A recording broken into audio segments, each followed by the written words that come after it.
Heureux soient les fêlés, car ils laissent passer la lumière. Dans un désert lointain et aride, un porteur d'eau possédait 2 jarres.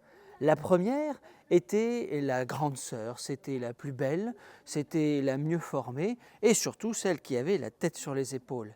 Elle arrivait à porter toute l'eau dont le porteur d'eau avait besoin. Mais la deuxième, elle, qui était la plus petite sœur, elle était plus tête en l'air, un peu plus abîmée et surtout, elle était en partie fendue. Un jour donc, le porteur d'eau va pour chercher de l'eau au puits sur le long chemin aride du désert. Il remplit l'eau et sur le retour, la jarre fendue laisse tomber de l'eau. Elle pense en regardant sa grande sœur qui elle est parfaite et bien droite et qui ne laisse pas passer une seule goutte d'eau. Et elle demande au porteur d'eau: mais porteur d'eau, pourquoi est-ce que tu me gardes?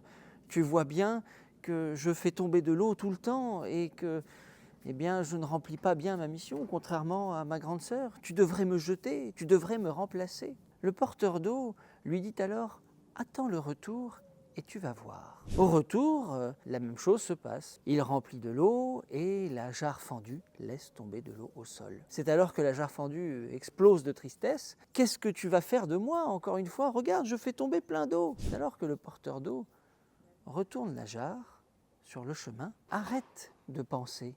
Arrête de regarder uniquement en l'air dans ta tête et regarde au sol. C'est alors que la jarre regarde le chemin et voit que de son côté, tout un filament de fleurs et de plantes luxuriantes ont poussé.